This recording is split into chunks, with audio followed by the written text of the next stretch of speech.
The government has begun a long-awaited rescue operation at the Buffelsfontein Gold Mine in Stilfontein. The mining-affected communities united in action, or MACUA, and community leaders want the government to be held accountable for the deaths of what they say are over 100 illegal miners believed to have died underground in Stilfontein in the northwest. The humanitarian groups condemned government's slow intervention to rescue hundreds of illegal miners who became trapped after police descended on the area as part of Operation Vala Umgodi. Last week, a letter revealed that there are about 109 bodies underground. Let's talk more about the matter, and we are joined by MACUA's National Administrator, Sabelo Mnguni. Sabelo, I'm glad that we've got you. Thanks so much for talking to us. Whereabout are you based? Are you at the mine? Good morning, Leon. Good morning to you. Yes, yeah, we are based in Stilfontein. Okay. So you're currently witnessing what's going on at the moment, and the state finally coming forward with news about how to retrieve the illegal miners from the Stilfontein Mine. Perhaps you can update us. What has happened since that? No, thanks.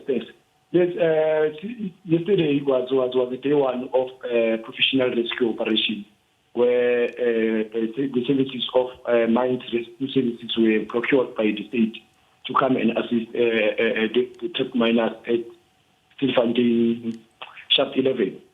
So since the operation started, the professional rescue operation started, we've seen, yesterday we retrieved 9 bodies and 26 people are still alive. So this morning, so far, they retrieved 8 people who are still alive. So that takes it to 34 who are alive and 9 who are still deceased. So far, yes, the operation is something that we've been crying for as an organization as affected communities. So yes, we can say we are pleased that the state finally came in with the rescue operation. Yeah. What about the families that perhaps have lost their loved ones? Are you, I suppose, grateful that they at least get the opportunity to bury them? What is their reaction to this? At the moment, in the community, there's an anxiety. So remember, the bodies are yet to be identified. Even those who extracted are still alive are yet to be identified. So family members are having that anxiety of not knowing where is their family member. It's part of those who are reported to be already passed away, 100+ bodies, or they are part of those who are still alive. So until more information comes to surface in terms of identifying who's who, I think then there will be a sense of closure or a sense of calmness. But at the moment, it is that anxiety of not knowing what is happening. Remember, amongst other things that are happening with the rescue, community member Comrade Mandla is part of the rescue operation.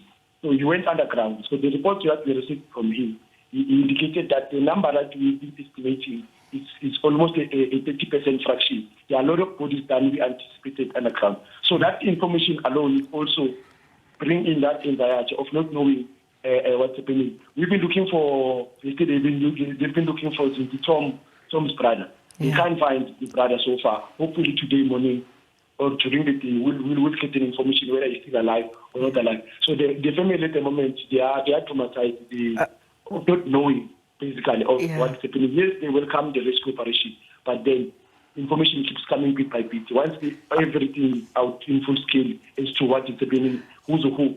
I imagine the uncertainty is very difficult, but let's talk about some of the footage that has been received from the underground shafts, and this footage is showing piles of dead and starving people. You were saying that it appears that we were talking to about 100 miners who may be dead. There may be just over 100 bodies.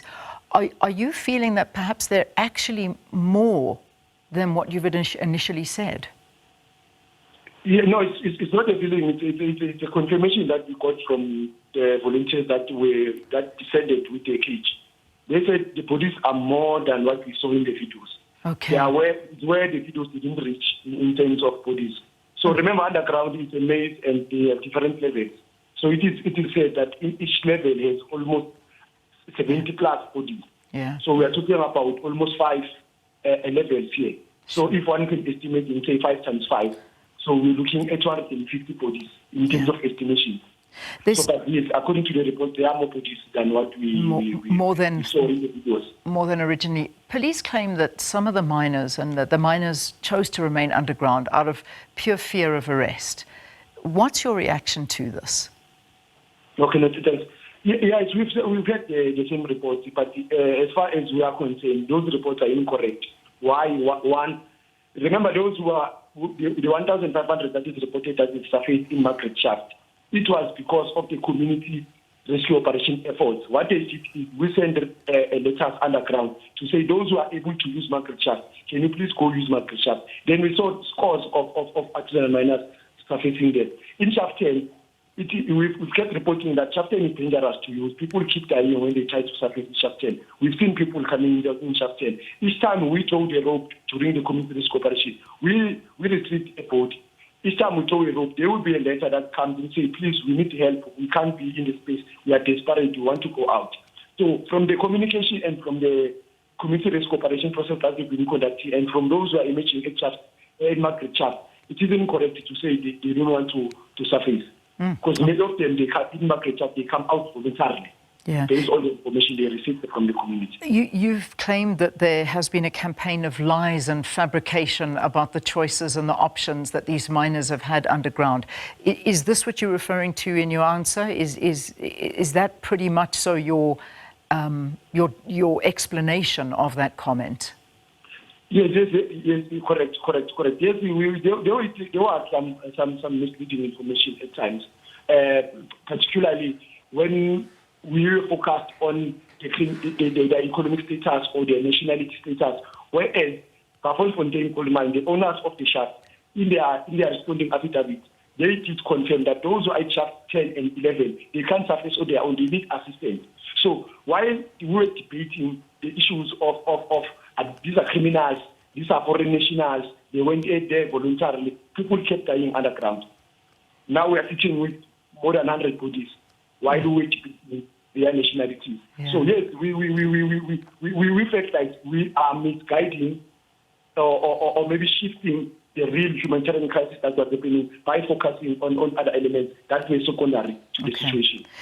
Sabelo, I've got to let you go, but just can you give me a number? How many suspected illegal miners are currently underground? Do you sort of 500 plus. I beg your pardon? 500 plus. Okay. So what happened yesterday is we requested everyone to come closer to the shaft 11 so that we can have an actual number. But for now, we are looking to 500 plus. Thanks, Sabelo. Sabelo Mnguni, the Mining Affected Communities United in Action's National Administrator, giving us an update on what's happening in Stilfontein. Indeed, a developing story. Stay tuned to SABC News for more on that.